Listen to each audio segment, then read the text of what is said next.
자, 오늘 우리가 함께 들여다볼 이야기는요, 정말 흥미진진합니다. 칠흑 같은 어둠이 내린 타작마당. 여기서 모든 것이 시작되는데요. 엄청난 위험과 그 속에서 피어나는 신뢰, 그리고 한 여인의 아주 대담한 계획에 대한 고대 이야기 속으로 지금 바로 들어가 보시죠. 네, 내가 풍족하게 나갔더니 여호와께서 내게 비어 돌아오게 하셨느니라. 이 한마디에 모든 게 담겨 있죠.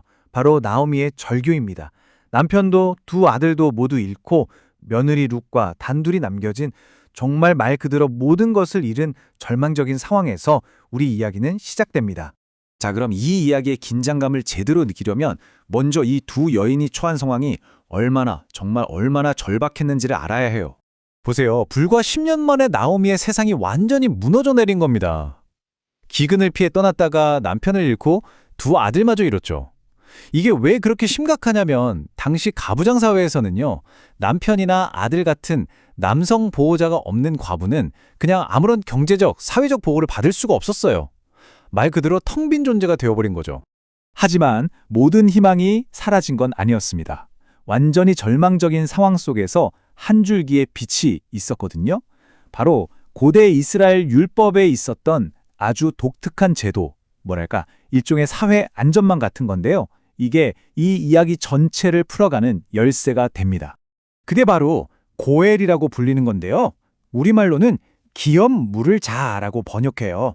이게 뭐냐면 쉽게 말해 가장 가까운 남자 친족이 공경에 처한 가족을 책임져주는 제도예요.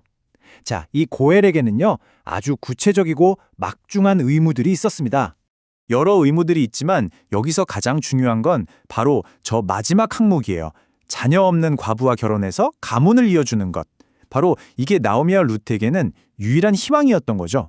가문을 회복하고 미래를 보장받을 수 있는 단 하나의 길이었습니다. 그리고 나오미의 머릿속에는 이 역할을 해줄 딱 한 사람이 떠올랐습니다. 바로 부유하고 덕망 높은 지주 보아스였죠. 자, 이제 나오미가 움직이기 시작합니다. 더 이상 잃을 게 없다고 판단한 거죠. 며느리 룻을 통해 보아스에게 접근할 정말 아주 대담하면서도 어쩌면 굉장히 위험할 수 있는 계획을 세웁니다. 이 계획 정말 치밀하지 않나요? 그냥 가서 말 거는 게 아니에요. 1단계, 몸을 단장하고 2단계, 타작마당으로 가되 들키지 말고 3단계, 그가 잠들 때까지 기다렸다가 4단계, 발치에 조용히 눕는 겁니다. 그리고 마지막, 그의 말을 기다리는 거죠. 당시 문화에서는 상상하기 힘든 정말 파격적이고 자칫 오해받기 쉬운 위험한 행동이었어요. 하지만 룻은 시어머니 나오미의 지혜를 믿고 이 계획에 모든 것을 겁니다. 자, 이제 모든 준비는 끝났습니다. 드디어 이야기의 클라이막스, 바로 그 타작마당에서의 만남입니다. 모두가 잠든 한밤중 정말 숨막히는 긴장감이 흐르는 장면이죠. 룻은 시어머니가 시킨 대로 완벽하게 행동합니다. 한밤중에 잠에서 깬 보아스가 발치에 누군가 있는 걸 보고 깜짝 놀라죠. 어둠 속에서 보아스가 묻습니다. 누구냐? 룻은 자신이 누구인지 밝히고 이어서 이 이야기의 운명을 가를 한마디를 건넵니다. 네, 바로 이 말입니다. 당신의 옷자락을 펴 당신의 여종을 덮으소서. 이게 이 이야기 전체를 관통하는 가장 중요한 대사예요.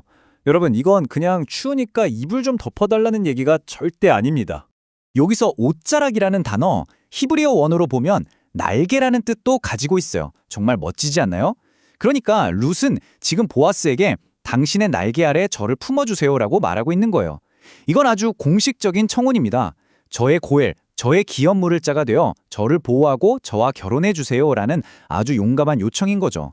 이 한마디에 당시의 문화와 룻의 지혜가 다 담겨 있는 겁니다. 보아스는 이 말의 의미를 즉시 알아차립니다. 그리고 룻의 행동에 깊이 감동하죠.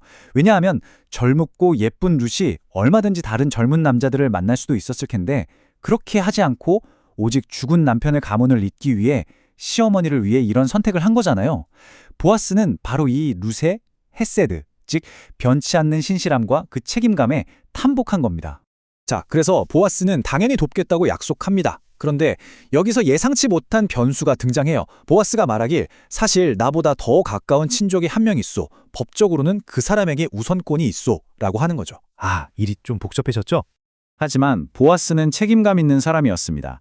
다음 날 아침에 이 문제를 공식적으로 처리하겠다고 약속하죠. 그리고 그냥 돌려보내지 않아요. 자신의 약속이 빈말이 아니라는 확실한 증표를 룻의 손에 들려줍니다. 그게 뭐냐면요. 바로 볼입니다. 무려 6번을 대어서 룻의 겉옷에 넘치도록 가득 담아주죠. 이건 그냥 배고플 때니 가져가라는 식량이 아니에요. 그 이상의 의미가 있습니다. 이건 내가 반드시 이 일을 해결하겠다는 보아스의 굳은 약속, 일종의 서약과도 같은 거였습니다. 그리고 또 하나 보아스의 배려가 돋보이는 부분이 있어요. 룻에 대한 헛소문이 날까봐 날이 밝기 전에 서둘러 그녀를 집으로 돌려보냅니다. 이제 룻은 겉옷에는 보리를 가득, 마음에는 희망을 가득 품고 시어머니 나오미에게 돌아갑니다. 모든 이야기를 들은 나오미가 이제 룻에게 마지막으로 이렇게 말합니다. 내 딸아, 이제 가만히 앉아. 이 일이 어떻게 되는지 지켜보기만 하렴. 그 사람은 오늘 이 일을 다 끝내기 전에는 절대 쉬지 않을 사람이야.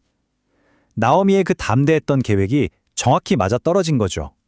이제 남은 건 보아스를 믿고 기다리는 일뿐입니다.